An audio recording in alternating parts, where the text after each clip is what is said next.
মই লাগছেন গাছ থেকে নামো তো নামো অমন না করেন নামো তোমরা তুই নামিয়ে কি কারণ কত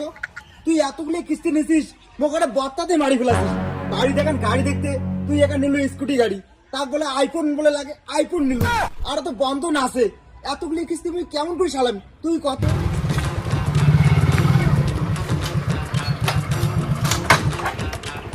রতন দা ও রতন দা ও রতন দা বাড়ি আছেন এই যে কায়মান আছে এখন আছে শান্তি করে মরিন তাও মরি দিবেন না আজকে এই মেয়েরটাই ফসলা করি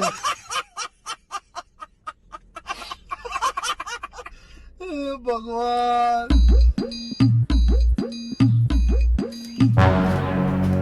তোমার বাড়ি মুই এই নিয়ে এই মাসে 5 দিন আসলুম আজকে আসতে মোর একদম ঝুঁকা হয়ে গেল তাও তোমার গাড়ি কিস্তি দিবে লাগছে না গাড়ির যে কিস্তি দিবে না পান তা গাড়ি নিছেন কে স্যার এই মাস তো শেষ ওই মাসে 2-3 দিনের মধ্যে কিস্তি দিয়ে দেবো গ্যারান্টি দিব তোমার এগুলো কথা শুনতে শুনতে আমার কানগুলো পচে গেছে তোর প্রত্যেক মাস ওই একই কথা আজকে তোমার কিস্তি না দেন ওই গাড়ি তুলে নিয়ে যান আর তোমারও না এগুলো কথা শুনতে শুনতে মোর একটা মাথা পচে গেছে মোকারে একটা ভালো লাগে না গাড়ি নিয়ে যাও তো নিয়ে যাও আচ্ছা দাদা এটা রতন বর্মনের বাড়ি না এটা হ্যাঁ তোমরা ফির কায় তোমরা যে আইফোনটা কিস্তিতে নিছেন গত 3 মাস থেকেই কিস্তি দেন না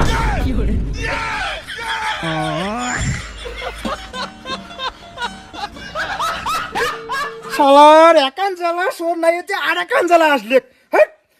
তোমার আমরা কিস্তি দিয়ে পাওয়ার নাই ও যা তো আইফোনটা নিয়ে আয় তো तो रुको जरा सबर करो দাদা তোমরা কোন ফাইন্যান্স বাজাজ তোমার ফির আমরা এইচডিএফসি ইস লোকগুলো কি ঝাউলি তোমারটা তোমরা শাড়ি নিয়ান মুই গাড়ি নিয়ে গেলু দাদা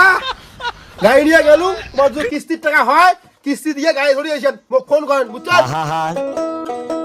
আমি পারি না আর পারি না দাদা দাদা এই গাড়ি কেন থুয়ে গেলে হয় না এই গাড়ি কেন হুই চলে বেরেন দাদা প্লিজ দাদা এই গাড়ি থুয়ে যাও দাদা কিস্তির টাকা হইলে মোক ফোন করেন গাড়ি দিয়ে কিস্তি নিয়ে যান দাদা দিয়ে যাও দাদা গাড়ি কেন থুয়ে যাও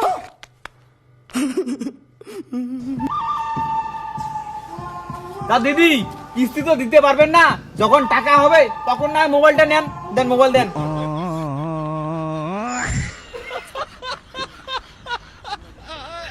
ও শেষ মুই শেষ সব কিছু হারালুম গাড়ি গেল বাইক গেল সব কিছু শেষ নাই বন্ধনের স্যার আসলে বোঝায় এবার কি করবেন কি আর করবো বন্ধন যখন নিছি বন্ধন তো দেওয়াই খাইবে বন্ধন নেওয়া আর বউ বন্ধক থোয়া একই ব্যাপার চল আজকে তোকে দিয়ে আসি